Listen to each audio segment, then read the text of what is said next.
My name is Sahel Sheikh. This is my pros and cons presentation for gun laws in Texas. Okay, introduction.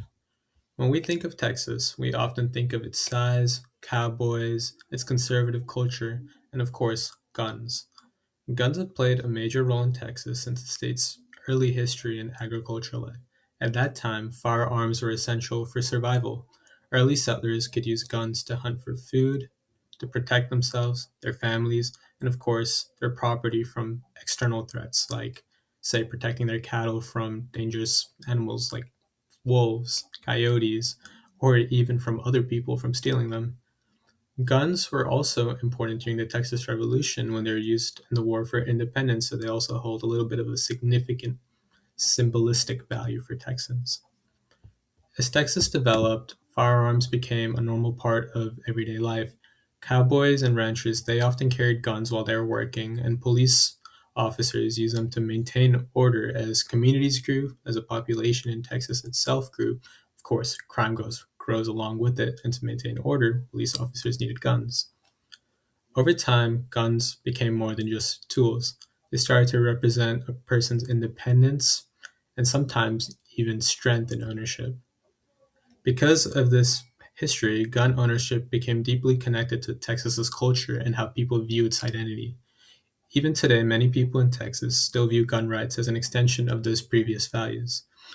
That little historical background could help explain why gun laws in Texas are often more supportive of gun ownership compared to other states such as, say, California. Back in 2021, Governor Abbott passed HB 1927, which lets eligible residents carry handguns without a permit, which is often called a constitutional carry. Around the same time, the state relaxed other gun rules like how firearms can be stored, what holsters people can use, and even some rules on suppressors actually allowing them. Texas has also declared itself a Second Amendment sanctuary, which essentially protects residents in Texas from federal gun law regulations. These changes often show a trend of allowing people to have easier access to weapons, even as people grow more concerned about gun violence here in Texas, especially after recent tragedies like the mass shooting in Uvalde and incidents in downtown Austin. Many people are debating whether these laws keep Texans safe or put them at actually greater risk. Pros. In Texas, gun ownership isn't just a legal right, it's a practical means of protection for many communities. This is what Cesar Hurtado explains that while some white Texans view gun ownership as a right, for Latino gun owners, it is often a matter of survival and safety. This reflects how certain communities face heightened risks, whether it's from hate crimes, targeted violence, or unsafe neighborhoods. Guns, in this sense, are like a tool to protect themselves and their families. The quote from Paul Perez captures another important aspect of gun ownership, which is personal empowerment. He notes that the world is unpredictable and unfair, which I'm sure everybody has felt at some point in their life, and having a firearm gives him a sense of control over situations that might otherwise feel threatening. Owning a gun is not just about defense, it also provides an individual like a peace of mind and a measure of safety, especially in communities where residents might feel unsafe.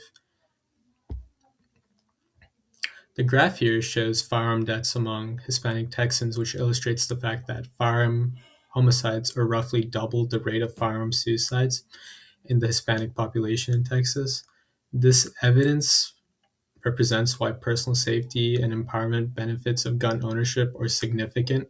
In communities with higher rates of violent crime or targeted attacks, a firearm can actually be an essential tool for protection and survival. And all these points kind of show that gun ownership can serve as both a personal and a community safeguard. It's not just about exercising your constitutional right, it's about addressing risks that individuals actually face in their everyday life, especially for populations that have at a higher risk of firearm violence. For many Texans, owning a gun is as much about survival and self reliance as it is about their legal freedoms. Cons. Texas already has a high baseline of firearm related deaths, with thousands of people dying from gun incidents in a year. Loosening restrictions such as permitless carry increases the risk of the number of people who can legally access firearms, which can heighten exposure and risk for communities, especially in urban areas or high crime neighborhoods, such as the Latino example before that. One of the most concerning trends in the rise of firearm related deaths is among children, because guns have now surpassed car accidents and illnesses as a leading cause of deaths for kids in the United States. Looser laws make it easier for guns to be present in homes and other public spaces without added safety requirements, which increases the likelihood of children accidentally shooting themselves or, God forbid, other tragic outcomes among minors. Another major concern is the removal of red flag protections. Without the ability to temporarily remove firearms from individuals who pose a danger to themselves or others, there's no real legal safeguard to protect themselves from potential violence in crisis situations.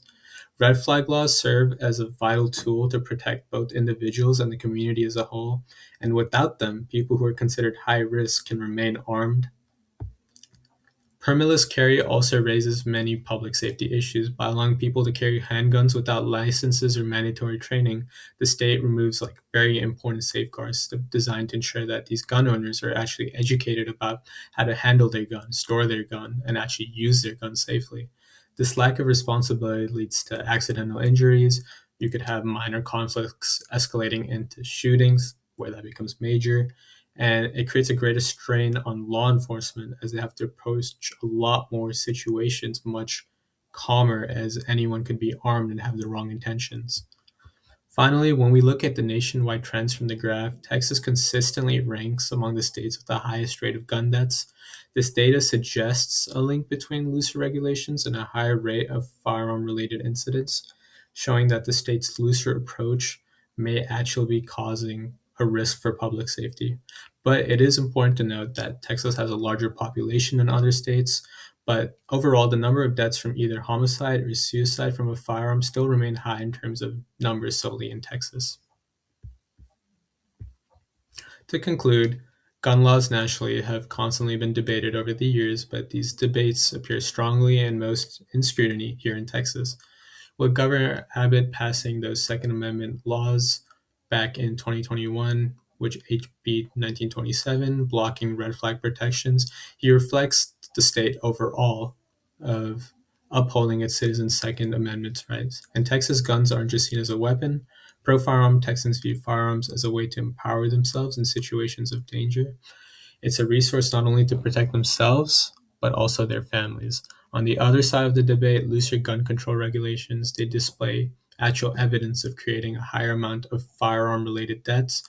Children are seen to be put more at risk, and a lack of background checks allows more individuals access to weapons from an anti-firearm Texan perspective who may have the wrong intentions.